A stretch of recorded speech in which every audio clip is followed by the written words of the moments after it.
रणवीर गंगवा का कांग्रेस पर तंज, कांग्रेस पार्टी नहीं गुट है। गणतंत्र दिवस पर भिवानी पहुंचे जन स्वास्थ्य मंत्री, स्वच्छ पानी के लिए 2100 करोड़ रुपए की योजना का ऐलान। गणतंत्र दिवस के अवसर पर भिवानी पहुंचे प्रदेश के जन स्वास्थ्य अभियांत्रिकी कैबिनेट मंत्री रणवीर गंगवा ने तिरंगा फहराया और देश के नाम संदेश दिया। इस दौरान पत्रकारों से बातचीत में उन्होंने कांग्रेस पर तीखा हमला करते हुए कहा कि कांग्रेस अब पार्टी नहीं रही बल्कि गुटों में बंट गई है। वहीं प्रदेश में गंदे पानी की शिकायतों पर उन्होंने सरकार की बड़ी योजना का खुलासा किया। कैबिनेट मंत्री रणवीर गंगवा ने कहा कि कांग्रेस आज एकजुट पार्टी नहीं बल्कि अलग अलग गुटों में बटी हुई एक राजनीतिक इकाई बन चुकी है। उन्होंने चुटकी लेते हुए कहा कि कांग्रेस पार्टी नहीं गुट है।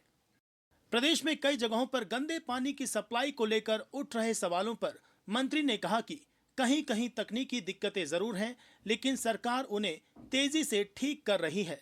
उन्होंने बताया कि प्रदेश में पानी की व्यवस्था सुधारने के लिए सरकार ने 2150 करोड़ रुपए की बड़ी योजना तैयार की है।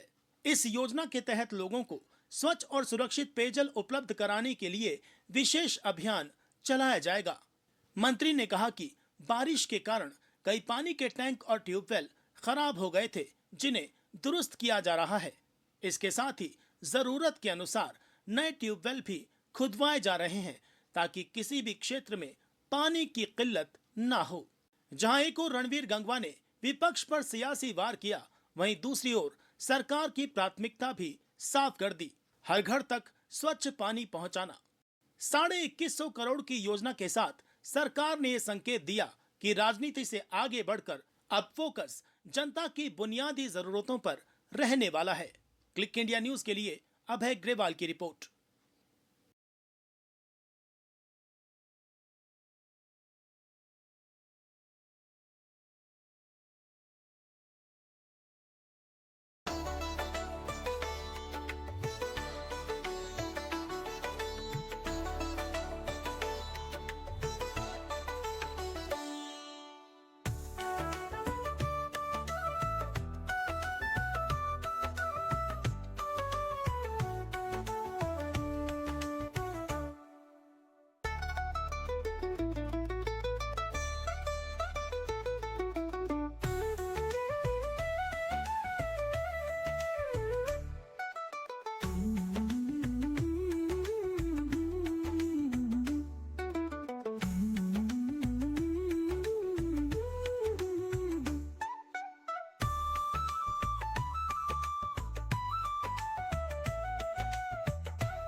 के लिहाज से बात करें। मैं सभी प्रदेशवासियों को, देशवासियों को गणतंत्र दिवस की बहुत बहुत हार्दिक शुभकामनाएं देता हूं और मैं उन शहीदों को भी नमन करता हूं जिन्होंने इस देश की आज़ादी के लिए अपना सब कुछ न्यौछावर करने का काम किया, अपने आप को बलिदान करने का काम किया, जिससे आज ये हमारे अपने लोगों द्वारा बनाया गया संविधान इस देश के अंदर लागू है और उसके तहत ही हमारा देश चल रहा है। मैं इस अवसर पर बाबा साहेब डॉक्टर भीमराव अंबेडकर जी और संविधान सभा के सभी सदस्यों को भी नमन करता हूं कि जिन्होंने 2 साल 11 महीने 18 दिन की अथक मेहनत से इस संविधान को तैयार करके और 26 नवंबर 1949 को सौंपने का काम किया और जिसको 26 जनवरी 1950 को हमारे देश के अंदर लागू किया गया। मैं उन सब को भी नमन करता हूं। निश्चित रूप से आज हमारा देश, हमारे देश के यशस्वी प्रधानमंत्री आदरणीय नरेंद्र मोदी जी के नेतृत्व के अंदर निरंतर आगे बढ़ रहा है। और जब से हमारे देश के प्रधानमंत्री आदरणीय नरेंद्र मोदी जी बने हैं, देश का गौरव पूरे विश्व पटल पर बढ़ाने का काम किया है। और जो विजन उनका है कि जब 2047 आएगा तो देश विकसित राष्ट्र होना चाहिए, निश्चित रूप से आज हमारा राष्ट्र उस दिशा के अंदर बढ़ रहा है। और हमारे प्रदेश के यशस्वी मुख्यमंत्री आदरणीय नायब सैनी जी के नेतृत्व के अंदर निरंतर हरियाणा प्रगति के पथ पर है। और जो विजन माननीय देश के यशस्वी प्रधानमंत्री जी लेकर के चले हैं, विकसित भारत के अंदर विकसित हरियाणा अलग से दिखाई देगा। निश्चित तौर पर हम आज इस स्वतंत्रता दिवस के ऊपर गणतंत्र दिवस के ऊपर हम सारे संकल्प लें कि जो हमारे देश के यशस्वी प्रधानमंत्री जी ने हमसे आह्वान किया है कि हम स्वदेशी को ज़्यादा से ज़्यादा उपयोग करते हुए इस स्वदेशी वस्तुओं का यूज़ करें, ताकि हमारी जीडीपी और ज़्यादा बढ़े, देश के अंदर रोजगार और ज़्यादा बढ़े। यह आह्वान माननीय प्रधानमंत्री जी का है, इसके ऊपर हम सारे अमल करने का काम करें। संविधान की मूल भावना के लिहाज से केंद्र व प्रदेश की सरकारें काम कर रही हैं सर? निश्चित रूप से आज हमारी सरकार जो संविधान की मूल भावना है और उसी मूल भावना के तहत हमारी सरकार सबका साथ, सबका विकास, सबका प्रयास लेकर के सबको साथ लेकर काम कर रही है।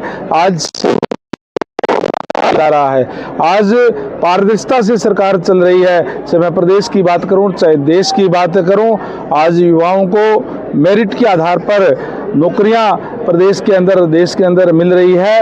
वहीं जो युवा अपना काम शुरू करना चाहते हैं, सरकार उनके लिए अनेक तरीके की योजनाएं लेकर के आई है, जहां बिना गारंटी के लोन दिया जा रहा है, जगह जगह पे रोजगार मेले लगा करके युवाओं को आगे बढ़ने का मौका दिया जा रहा है। आज डिजिटल का ज़माना है, इसलिए जो बच्चे, जो युवा अपना कार्य करना चाहते हैं, उनके लिए भी एक डिजिटल तरीके से, समयबद्ध तरीके से उनकी कोई भी दिक्कत परेशानियां उनको दूर किया जाता है। आज के दिन विश्व के सबसे बड़े संविधान को देखिए, प्रजातंत्र के अंदर पक्ष और विपक्ष दोनों ही बहुत महत्वपूर्ण होते हैं और अपने अपनी जिम्मेदारियां उनको निभानी चाहिए। सरकार अगर अच्छा काम करती है तो उसकी सराहना की जानी चाहिए।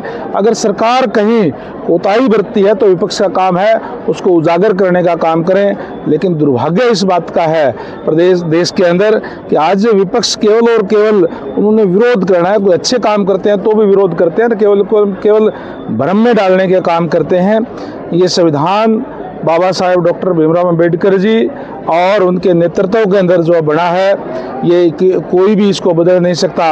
और आदरणीय हमारे देश के यशस्वी प्रधानमंत्री जिन्होंने शपथ लेने से पहले संविधान की पूजा करने का काम करते हैं, संविधान को माथे से लगा करके उसको लागू करने की बात करते हैं, तो इस तरह की बातें जो है, जो भ्रामक बातें विपक्ष द्वारा नहीं की जानी चाहिए। सरकार जो है से लोग संतुष्ट हैं सर? अविश्वास प्रस्ताव लाया गया था, हालांकि बाद में जो है वो गायब दिखाई दिए थे विधायक। देखिए, संतुष्ट बिना संतुष्ट का पैमाना लोकतंत्र के अंदर चुनाव होता है।